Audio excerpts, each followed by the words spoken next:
एक वर्षरू मध्य अधिक अर्थात 18 मास काल राहु तांकर राशि परिवर्तन करियाकु जाउचंती।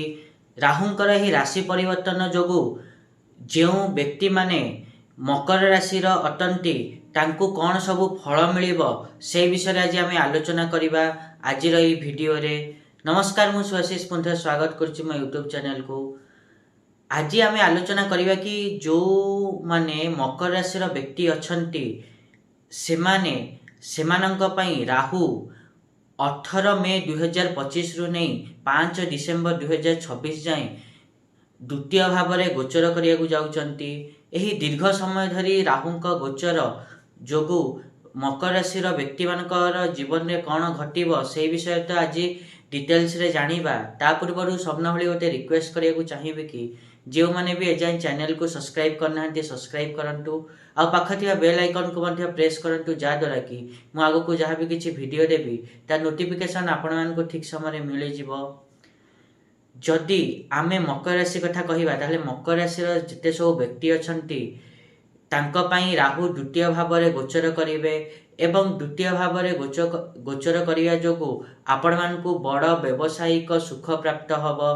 ता सहित आपण माने देखिबे कि आपण मानकर कोनोसी संपत्ति जदि बंधक थिला ताहले ताहा मुक्त करि परिबे, मुक्त हबो। ता सहित आपण मान को आकस्मिक बड़ धन लाभ मध्य हबो, चाकरी व्यवसाय रे मध्य लाभ हबो। आपण माने एही समय रे धन संचय मध्य करि परिबे, किंतु आमदानी जेतिकी हबो सेतिकी व्यय मध्य हेइ जिवो। संचय करिया पे आपण मान को बहुत संघर्ष परिश्रम करिया को पड़िबो एवं ता सहित आपण माने एही समय रे राहुंकर दृष्टि अष्टम भाव में पड़ुथिबारु आपण मानकर पेटरे गला एवं दांतरे समस्या देखिया को पाइबे। ता प्रति टिके ध्यान देबे। ता आपण माने देखिबे कि आपण माने सत्य को लुचिया को जाई कि बहुत मिछ कहिबे। ता सहित आपण मानक मानक सहित संपर्क खराब हेई पारे। जो माने विद्यार्थी अछंती तांको शिक्षा प्राप्त रे बाधा सृष्टि हेई पारे। आपण मानक आखि रे किछि समस्या आसी पारे। ता सहित आपण माने देखिबे कि आपण मानक शत्रु माने प्रबल हेले मध्य आपण मानकर कोनोसी क्षति करि परिबे नाही, सेति निश्चिंत रहंतु। किंतु संतान एवं पत्नी को विषधर जंतु मान ठारू सुरक्षा प्राप्त करांतु, माने सुरक्षा दियबा आवश्यक रहिछि। एवं एही समय आपण माने धोखा खाइबा, करज नबा एवं खराब भाषा प्रयोग करिया द्वारा परिवार रे अशांति सृष्टि हेई पारे। ता सहित जो माने ऑनलाइन ट्रेडिंग करचंती, शेयर मार्केट रे अछंती से माने भाबी चिंती काम करंतु। एवं ता सहित जो माने फाइनेंस फील्ड रे अछंती, बैंकिंग फील्ड रे अछंती बा मार्केटिंग फील्ड रे अछंती से माने भाबी चिंती पैसा लगांतु, नहले लॉस रे पड़ी पारंती। ता सहित आपण माने जो माने चाकरी करचंती तांकर नुआ चाकरी हेई पारे बा प्रमोशन हेई पारे। ता सहित आपण मानकर व्यवसाय रे कोनोसी नुआ विचार जदि आसुची ताहले भाबी चिंती ताकू इम्प्लीमेंट करंतु। तरतर होई कोनोसी डिसीजन नियंतु नाही, नहले आपण माने असुविधा रे पड़ी पारंती।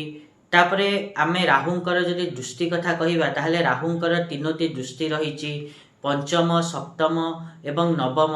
आमे एबे सेही दृष्टिर फलाफल विषय आलोचना करिबा। राहुंकर षष्ठ भाव में दृष्टि पड़ुथिबारु आपण माने एही समय क्रोधी हेई पारंती, आपण मानको बाणी खराब हेई पारे, कटु भाषा कहि पारंती, जाद्वारा कि परिवार रे अशांति हबो एवं परिवार रे दूरता सृष्टि हेई पारे। ता सहित पेटरे लिभर रे किसी समस्या आसी पारे, अम्ल विकार हेई पारे जाहाको एसिडिटी आपण माने इंग्लिश रे कहंती। ता सहित यह मध्य देखिबे कि आपण माने व्यवसाय रे रिस्क नबा आपण मानक पई एही समय ठीक रहिबो नाही, यह क्षतिकारक हेई पारे। ता सहित राहुंकर दृष्टि अष्टम भाव में पड़ुथिबारु आपण मानकु पैतृक संपत्ति तो मिलिबो, किंतु से पैतृक संपत्ति को आपण नष्ट कला वाला बा समस्या रे पकेला वाला हेई पारंती। ता सहित एही समय आपण माने कामुक अधिक हेई पारंती।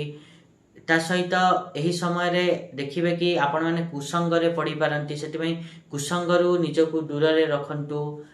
आपण मानकर राहुंकर दृष्टि दशम भाव में पड़ुथिबारु आपण माने देखिबे कि आपण माने मोटा हेई पारंती, मोटाई गोचर रे हेई पारंती। ता सहित आपण मान को फूड पॉइजनिंग हेई पारे एवं आपण माने जेमते मु पूर्वरु कहली कि बहुत कष्ट रे निज पैसा को संचय करि परिबे।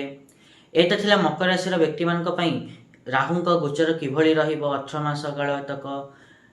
आशा करुच्ची मु जहाँ कहली आपण मैंने ठीक बुझीपारे। आउ जदि वीडियो भल लगी ताले निहाती रूपे वीडियो को लाइक करूँ, शेयर करूँ, आउ चैनल को सब्सक्राइब करने तो जमा भूलु नहीं। आज देखा नेक्स्ट वीडियो रे। रहुची नमस्कार।